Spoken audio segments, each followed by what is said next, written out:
Entonces, a ver quién me cuenta así brevemente de lo que investigó, de qué se supone que se trata. Yo. A ver, ajá. Ahora yo primero. Estudio del repertorio de proteínas, ajá, en la célula. Ustedes entonces pueden decir proteoma, se refiere a proteínas, transcriptoma, serían entonces los transcritos, así como en su momento dicen el genoma, y es la información codificada en los ácidos nucleicos, en el genoma, transcriptoma, proteoma. Luego hay incluso ya en el área dice metaboloma, o sea metabolómica, que es a fin de cuentas más bien todos los metabolitos intermedios en el metabolismo celular. Bueno, entonces decimos el primer paso entonces es, sí se utiliza pH inmovilizado en la tira, pero en realidad lo que estamos haciendo es la separación en base, como dices, a punto isoeléctrico, no a pH, ajá, sino el punto isoeléctrico. Y luego después la separación en base al tamaño, ajá, o peso molecular. Entonces, la segunda dimensión sería como en el caso del primer paso anterior, cuando es una dimensión en base a peso molecular. Ajá. Y el punto isoeléctrico, esta es la definición, el pH al que un polialcohólico tiene carga neta 0. O sea, la proteína lo que tiene son grupos ionizables. Y entonces la proteína, todos esos grupos, cuando el número de cargas positivas se equilibra con el número de cargas negativas, la proteína tiene carga neta, neutra o 0. Ajá. Entonces en ese pH es cuando tanto grupos que se ionizan como grupos que se protonan se equilibran las cargas y entonces la proteína no tiene carga neta. Ajá. Es el punto eléctrico y por lo tanto yo tengo mi pH inmovilizado en la tira que separa y obviamente cada proteína se irá a ese lugar en donde se equilibran sus cargas en ese pH. Ajá. Dice, una molécula con un punto isoeléctrico bajo tendrá predominantemente grupos ácidos, mientras que el punto isoeléctrico alto indica que son principalmente grupos básicos. Entonces, ¿qué es? Por decir, cuando nosotros imaginamos, si yo tengo una enzima, estas son enzimas, son activas. En lo normal, una proteína no va a tener carga neta en su estado de funcional. ¿Y por qué? Porque imagínense, o sea, una cosa es que yo tenga grupos cargados, o sea, ionizados o protonados, pero imagínense que mi carga de la proteína sea marcadamente positiva o marcadamente negativa. ¿Qué pasaría? Que a fin de cuentas esta molécula como tal pues estaría a fin de cuentas regida por fuerzas iónicas, o sea, finalmente ¿qué? Va a estar cargada positiva y se va a estar uniendo con aquellas que están cargadas negativamente y pues obviamente no estamos pensando que esa unión va a permitir una actividad fisiológica o funcional de la proteína. Entonces como que resulta lógico pensar que la carga neta en lo normal se va a aproximar a ser neutra o 0 en una proteína en su estado activo. Entonces, pues si yo tengo que una proteína que es activa en un pH fisiológico ácido, pues yo estoy pensando que su punto isoeléctrico va a ser en ese pH cercano. ¿Por qué? Porque yo requiero que sea activa, entonces no me estoy pensando en una proteína como si fuera un ion. Ajá. Entonces, por ejemplo, aquí vemos los pHs en los cuales las diferentes proteínas tienen sus puntos isoeléctricos y casualmente son a los pHs en los que normalmente son activas. Ajá. Bueno, entonces sería la separación.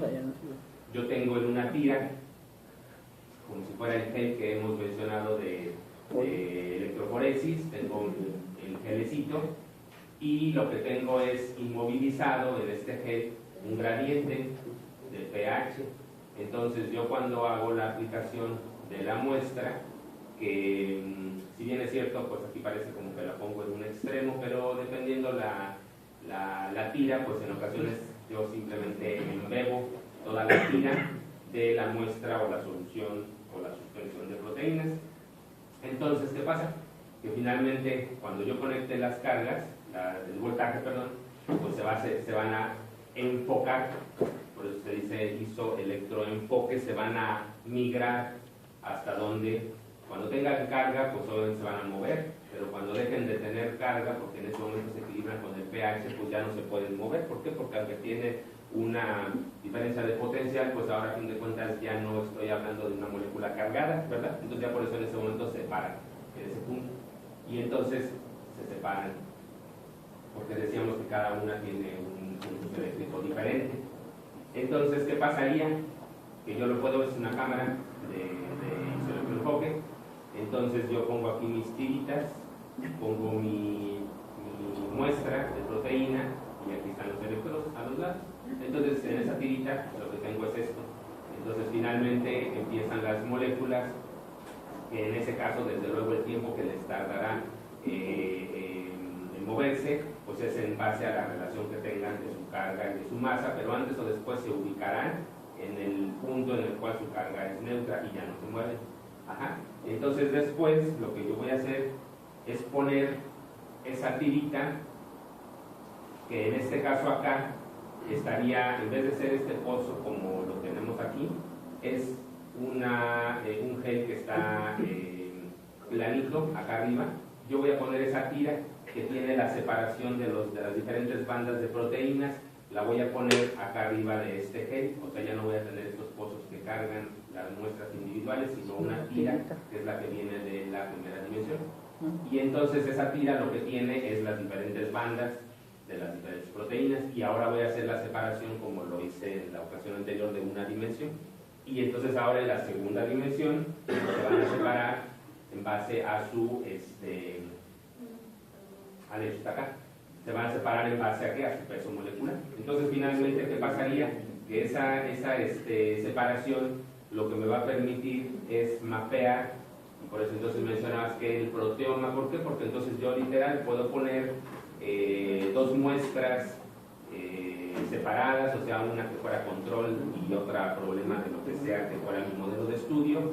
Hago esta separación y ¿qué pasa? Que difícilmente, aunque sí decíamos que en el otro caso había proteínas varias que tendrían el mismo peso molecular, en un proteoma difícilmente me voy a encontrar dos proteínas que tengan el mismo punto isoeléctrico y el mismo peso molecular.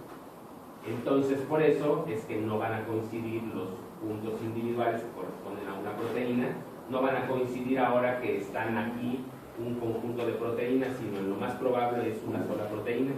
¿Por qué? Porque tiene punto isoeléctrico y peso molecular definido, y es muy difícil que crean que van a tener dos proteínas que van a coincidir en esos dos parámetros. Ajá. Entonces, ¿qué es lo que yo tendría ya en la realidad? Porque pues todavía hasta acá pues es así como que el dibujito, pero en la realidad esto ya sería un gel como tal de doble dimensión, y entonces lo que se hace se conoce como proteómica comparativa. Cuando yo hago entonces proteómica comparativa, ¿qué es lo que hago? Tomo un gel, entre otros, pues, pero el gel de doble dimensión me permite para eso. Yo tengo un gel de una muestra y lo voy a comparar con otro, obviamente mediante software, porque algunas imágenes son complicadas de analizar, algunos probablemente se echan de ver que sí hay alguna diferencia, pero otros no tan fácil.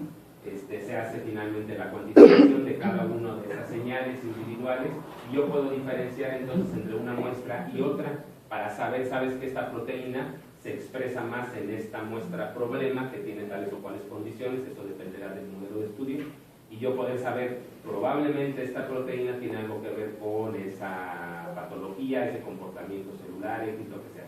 Entonces en ese momento que yo haría aquí, si yo no conozco absolutamente nada de esta proteína, porque decimos pues yo estoy partiendo del pool completo de proteínas, entonces de alguna forma como que lo que es probable es que me voy a encontrar cosas pues básicas que a lo mejor muchas de estas proteínas ni siquiera se conocen. Entonces ¿qué pasa? Yo tengo que empezar a caracterizarlas. Entonces el gel lo que me permite es yo escindir la bandita, quitarla y por ejemplo mandarla, no sé, a secuenciación. Entonces puedo mandar la secuenciación, ya pues eso es otro tema de técnica de secuenciación de proteínas, y que en ese momento entonces yo puedo tener indicios de cuál es la secuencia. Si tengo la secuencia de algunos aminoácidos, puedo saber a qué corresponde, qué secuencia sería la que codifica para esa secuencia de aminoácidos, y puedo hacer un diseño de primers, que vamos a ver esa otra metodología para amplificar esa región del gen que está codificando esta proteína. Entonces de esa manera empiezo yo a caracterizarla para estudiar si es que realmente tiene alguna relación con mi modelo de estudio. Ajá. Sí. ¿Significa que estén alineadas o horizontal o vertical? Ajá. Es por su punto eléctrico y su más. Ajá, acá las que estén en el eje, como en este caso, en este quiere decir que tienen un punto isoeléctrico muy parecido. Digamos que si estás pensando no es exactamente igual, bueno, entonces es el mismo punto isoeléctrico. Y eso en este eje. Si lo ves así, esas tienen puntos isoeléctricos diferentes, pero pesos moleculares iguales. Y estas tienen un mismo peso isoeléctrico, un mismo punto isoeléctrico, pero pesos moleculares diferentes. Ah, ¿sí? Bueno, entonces, y por acá, si lo notaran, es como una rayita muy discreta, así larguita, que se acuerdan que era donde decíamos en mi frente, que es donde llega el azul de bromofenol. Ajá, yo quiero aprovechar lo más largo que pueda del gel para tener esa separación. Ahora, ustedes lo que pueden hacer, decíamos, aunque ya es otra como que un poquito más, pero pues se los puedo comentar. Obviamente, ustedes tienen una separación, decíamos, puntos isoeléctricos, pues más o menos en toda la escala de pH, ¿verdad? Bueno, entonces, ustedes lo que pueden hacer... ¿sí? Digo que el punto isoeléctrico es equivalente al pH de cada proteína. El pH en el cual tiene carga neta. Ajá, 0. Entonces, la proteína tiene carga neta 0, igual a 0 o no tiene carga. Imaginémonos que yo hago, para empezar, no sé nada de esta muestra. Yo tomo entonces una tira de isoelectroenfoque de todo en la escala de pH.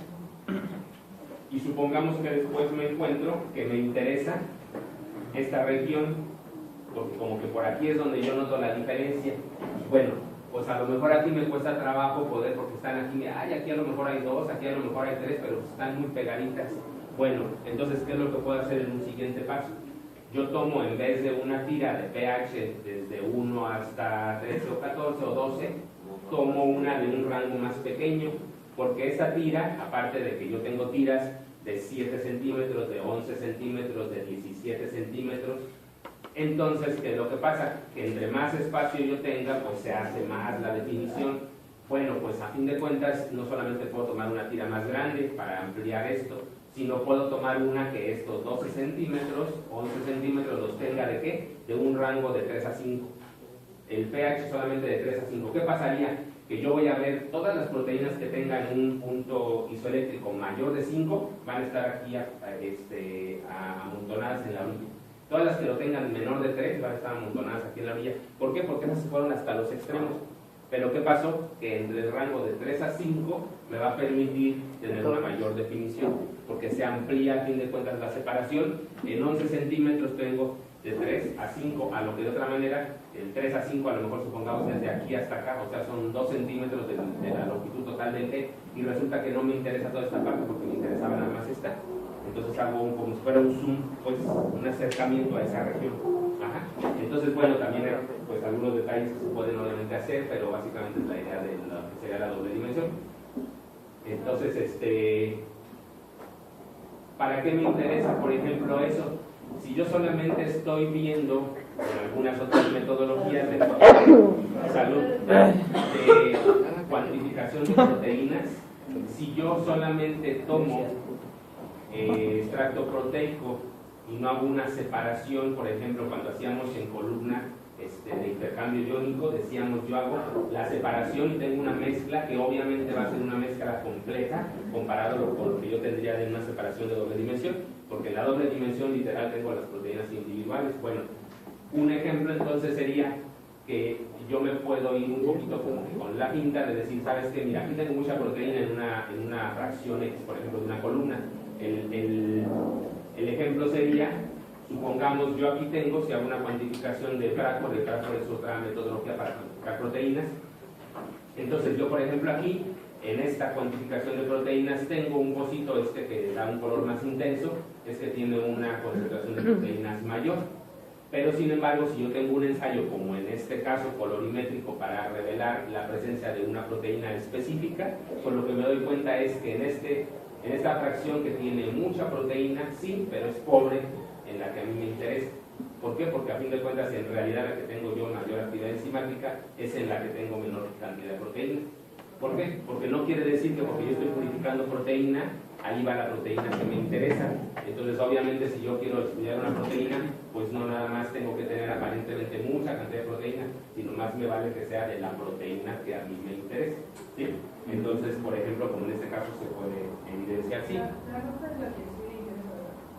Acá tú mides actividad enzimática, entre más color obtengas, quiere decir que tienes mayor cantidad de proteína de tu enzima. Y acá mides cantidad total de proteínas. Y entonces acá en cantidad total de proteínas ves que esta fraccióncita tiene más. Y en actividad enzimática ves que esta tiene menos y la que tiene más es esta. Entonces en realidad tienes menos proteína acá, pero tienes más de la que te interesa. Sí. ¿La que, perdón?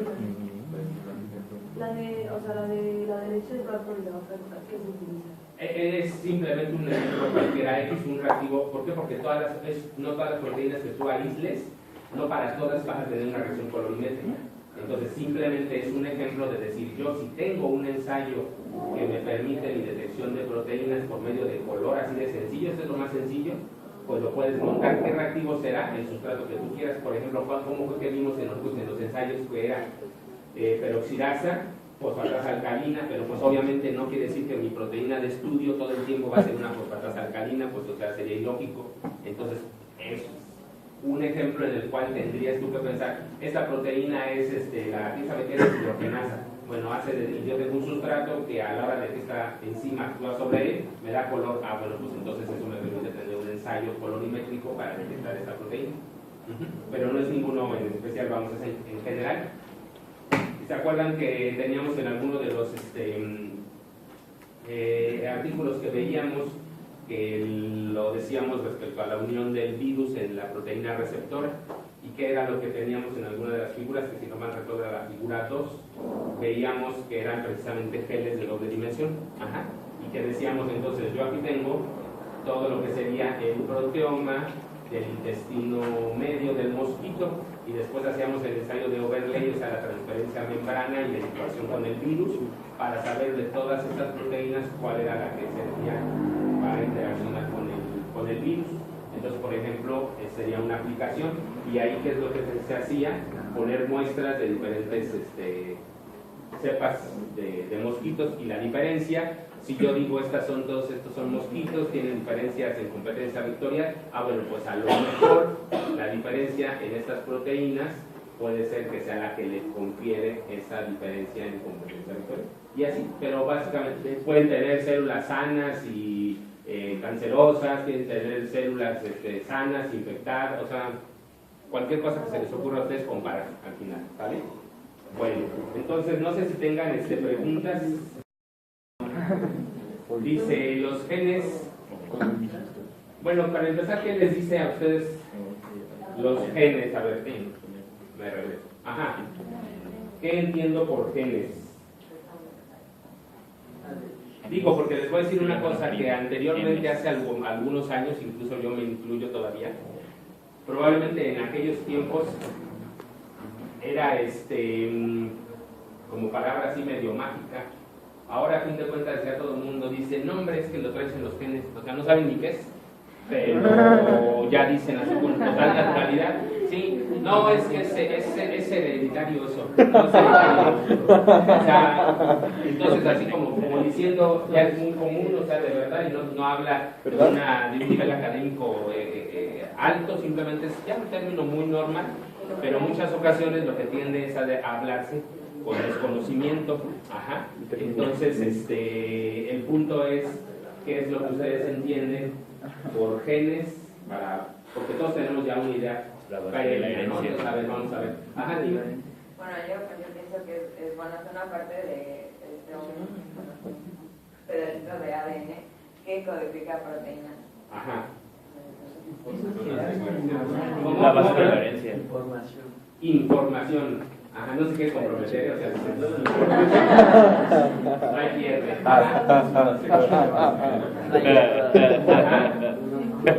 ¿Alguien más por acá? ¿Ustedes? ¿No? La base de la herencia. La base de la herencia. Ácidos nucleicos. Ácidos nucleicos, ajá, bueno, no, aunque no todos los ácidos nucleicos son genes, pero ok. Pues sí, están formados entonces, ¿qué? Por DNA. Simplemente imagínense que estuviéramos en la época en la cual ustedes están en el campo,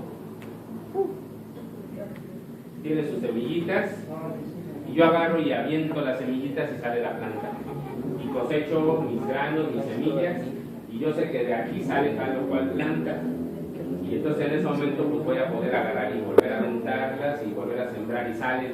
Yo tengo mis animales y yo sé que de las gallinas pues salen, bueno, no gallinas sino pollitos, pero entonces se hace gallina y gallo. De las codornices. Ajá, de los diferentes animales. Entonces resulta muy fácil ahorita decir, pues es que no tendría lógica pensar que de dos perritos van a salir gatitos, ¿verdad? Pero finalmente en ese momento tú dices, ¿y en dónde está la información que permite que todo eso esté, a fin de cuentas, lo que ahora se conoce como codificar? ¿No? ¿Dónde está toda esa información? Entonces, como que ahorita volvemos a lo mismo, parece muy sencillo de imaginarlo, pues ya por posterior a que ya se conoce, pues ya es sencillo. Entonces dice, se desarrolló la idea de que existían algunos elementos invisibles, portadores de la información, los cuales eran entonces distribuidos en la célula hija. ¿Cuáles eran? ¿Quién sabe de qué naturaleza? Pues quién sabe. Lo que sí es que tendrían que estar formados por átomos, porque yo pensaría que iban en contra de las leyes de la física, o sea, entonces está formado por átomos, yo creo. ¿De qué naturaleza? ¿Quién sabe? Porque tengo no nada más ácidos nucleicos, tengo proteínas. Es más, en su momento, pues tú puedes pensar, es las proteínas, porque las proteínas son más abundantes de entrada, entonces como que a lo mejor tú pensarías, pues debe estar en las proteínas, ¿no? Entonces, dice que hacia finales del siglo XIX sabía que entonces estos transportadores estaban en los cromosomas. La evidencia de que el DNA en esos cromosomas es la sustancia de la que están formados los genes, pues viene a partir de estudios que se hacen posteriormente en bacterias. Entonces, ¿qué pasa? Yo tengo una cepa bacteriana que es virulenta, una que no es virulenta, pues obviamente cuando la inoculo dentro de un animalito, pues esta virulenta pues produce la enfermedad y se muere. Esta otra que no es virulenta la cepa, pues no me sorprende de que no le pase nada al animalito. Ajá. Pero ¿qué pasa cuando yo inactivo por calor a la cepa virulenta? Después cuando la inoculo, yo veo que el animal continúa vivo. ¿Esto qué pasaría? Que finalmente cuando yo caliento, lo que estoy haciendo es desnaturalizando proteínas. Ajá, que es con lo que ustedes hacen cuando cocen un huevo, lo fríen o lo cocen así, como tal. ¿Qué pasa? Se desnaturalizan las proteínas y obviamente un huevo cocido, aunque lo enfríen y le soben, ya no vuelve a estar como cuando estaba crudo. O sea, ya está cocido. ¿Por qué? ¿Por qué? Entonces, ¿por qué? Las proteínas se desnaturalizaron y esa desnaturalización, esa pérdida de conformación nativa, pues es irreversible. Y si nosotros pensamos que pierden esa conformación, obviamente lo que están perdiendo es la función. Entonces, si yo estoy diciendo que, o pensando de entrada, ¿sabes qué? Yo creo que la información está codificada en las proteínas, pues a la hora de que yo lo caliento y desnaturalizo esas proteínas, pues entonces como que ya no me queda mucho sentido en el decir, pues es que a fin de cuentas, ahora cuando yo mezclo a estas dos, o sea, a la que ya, aquí sí, ¿no? Ya la desnaturalicé, las proteínas, y fíjate la información de la cepa virulenta, que era la que la distinguía de esta no virulenta, ya, o sea, ya se fue. ¿Por qué? Porque ya las proteínas se desnaturalizaron. Pero qué sorpresa me llevo, que cuando yo las mezclo, la no virulenta con la virulenta, que está de todas formas desnaturalizada las proteínas, nuevamente el animal se vuelve a morir. ¿Y por qué? Porque entonces aquí en cuestión de, y luego vamos a ver en un tema más adelante, de transferencia de información entre bacterias, pues se transfiere la información del DNA. Pero si a fin de cuentas yo pienso que eran las proteínas, pues las proteínas ya no serviría el argumento porque esas proteínas ya están desnaturalizadas. Entonces, ¿por qué sigue siendo que es información que sirve? Pues porque está no de naturaleza proteica. ¿Qué otra cosa? yo tengo los fagos. Entonces los fagos lo que hacen que infectan a las bacterias. Ajá. Entonces, ¿qué pasa? Que yo tengo una, en el fago, en la partícula, tengo de naturaleza la cápside, la parte, digamos, estructural, de qué naturaleza sería proteica, y yo tengo a fin de cuentas el genoma, que es ácido nucleico. Entonces yo lo puedo marcar, y si marco con azufre, marco con fósforo, pues yo lo que estaría marcando es entonces la parte proteica en el fósforo, digo la parte proteica en el fago, o la parte de ácido nucleico. Entonces finalmente, ¿qué pasa? Yo marco fósforo, yo marco azufre, hago que entonces estos fagos infecten a estas bacterias. ¿Y qué es lo que yo mido al final? Si veo a fin de cuentas que hay radiactividad, dice cubiertas virales, o sea, ¿por qué? No me extraña, ¿por qué? Porque las tengo marcadas. Pero entonces, la parte que debería de ser radiactiva es la que transfirieron su información, y la parte radiactiva en este caso no es acá, sino es en la cápside vacía, y en cambio acá sí tengo que estaba marcado el fósforo, y el fósforo en donde lo tengo, en ácidos nucleicos, en el grupo fosfato. Entonces de esa manera entonces yo digo, ok, la información nuevamente va más bien en la naturaleza de ácido nucleico más que en proteína. Entonces son estudios que poco a poco fueron guiando para decir, probablemente entonces es codificada en secuencias de ácidos nucleicos. Entonces dice, ha evolucionado a través del tiempo. Dice, un gen es una secuencia de DNA que codifica una determinada proteína de un modo continuo y único, desde el primer punto representado en el RNA mensajero hasta el último. Entonces, ¿por qué? Porque aunque sí es cierto por lo que mencionaban ustedes de repente por ahí, que dicen, es la secuencia que codifica para una proteína, sí, pero lo vamos a ver más a detalle, que una misma secuencia yo la puedo, tenemos el codón, los codones son el triplete de bases. Yo puedo leer esta misma secuencia en 3 marcos abiertos de lectura que se conoce, que es, yo tengo comenzando desde la primera base 3, 3, 3, 3, 3, o me puedo recorrer una base y empezar a leer, por lo tanto leería las 2 últimas más la primera del otro codón, son 3, 3, 3, 3, 3, eso codifica para diferentes proteínas, porque son diferentes tripletes. O puedo leer en un tercer marco de lectura en el cual solamente leo el último nucleótido y 2 de lo que hubiera sido el anterior, el siguiente. 3, 3, 3 son 3 marcos abiertos de lectura, y yo codifico 3 diferentes proteínas y estoy en la misma secuencia, nada más depende en qué marco la leo. Bueno, pues entonces yo considero un gen que es cada uno de esos, que al final me va a dar un transcripto, o sea, un mensajero, que desde inicio a fin codifica una proteína. Eso es un gen. Por lo tanto, voy a tener genes que están dentro de la misma secuencia, porque se traslapan, porque finalmente depende yo cómo lea esa secuencia de ácido nucleico, me va a dar diferentes proteínas. O va a haber genes que no son continuos. ¿Por qué? Porque no estoy pensando que yo tengo acá un mensajero y tengo una secuencia codificada que es lineal e ininterrumpida, porque yo también tengo regiones que se interrumpen en el genoma.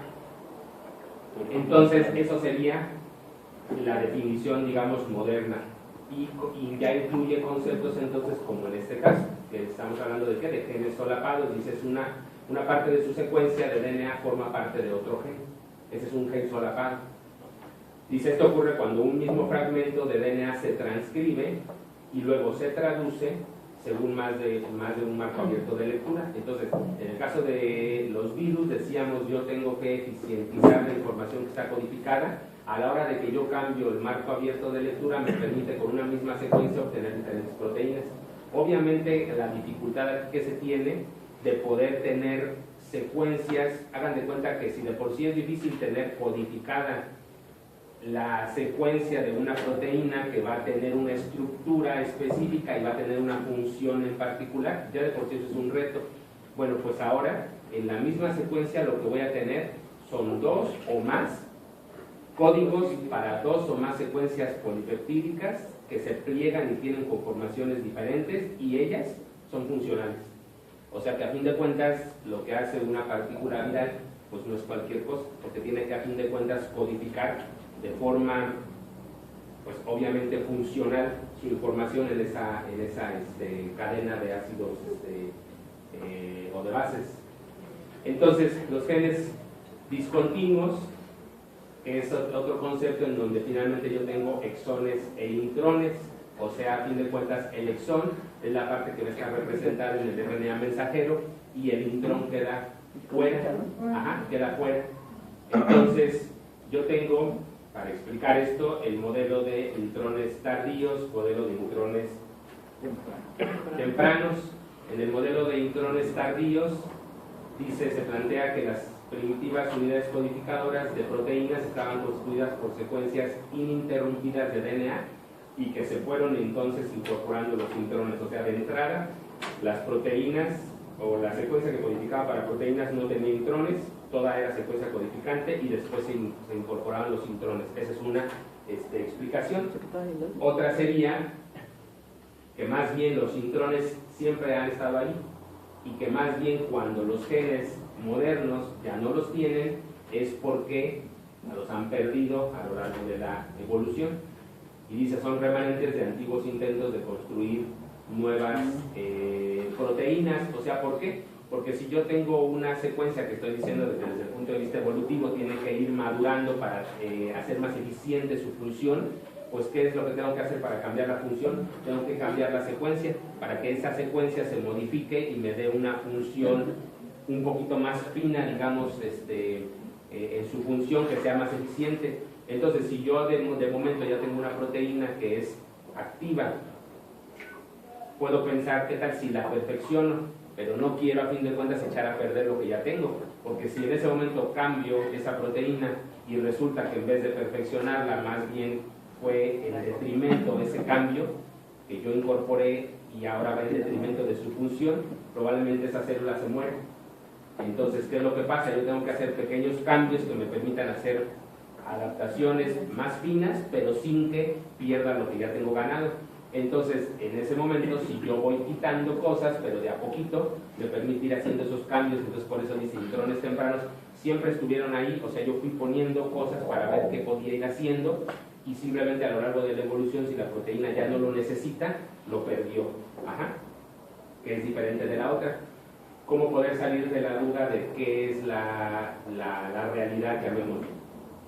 Entonces yo tomo una enzima que está pues muy conservada, en este caso puede ser por ejemplo como esta, la tirosa isomerasa, que entonces decimos, yo lo tengo en una ruta, que en este caso es la glicólisis, que es que pues muy conservada en las especies.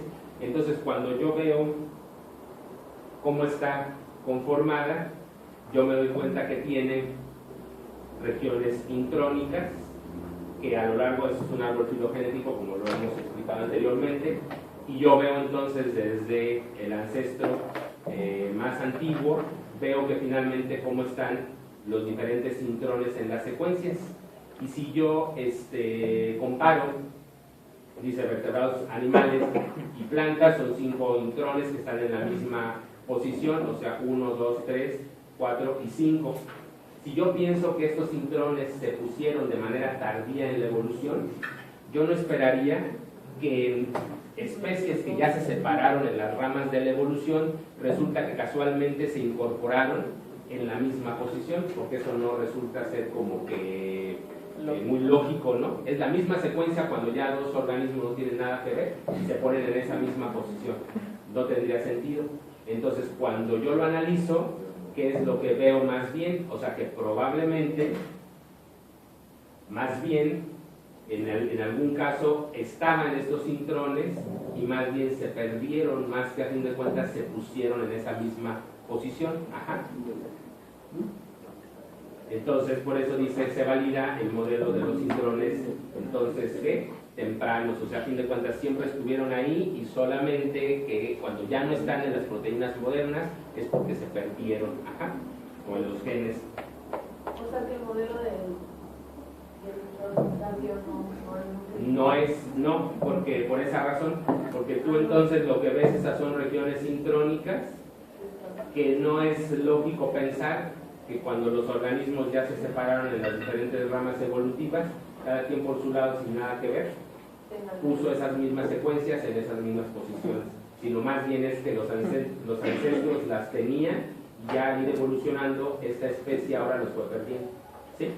Bueno, entonces si quieren, ahí nos quedamos para ya mañana continuar un poquito más.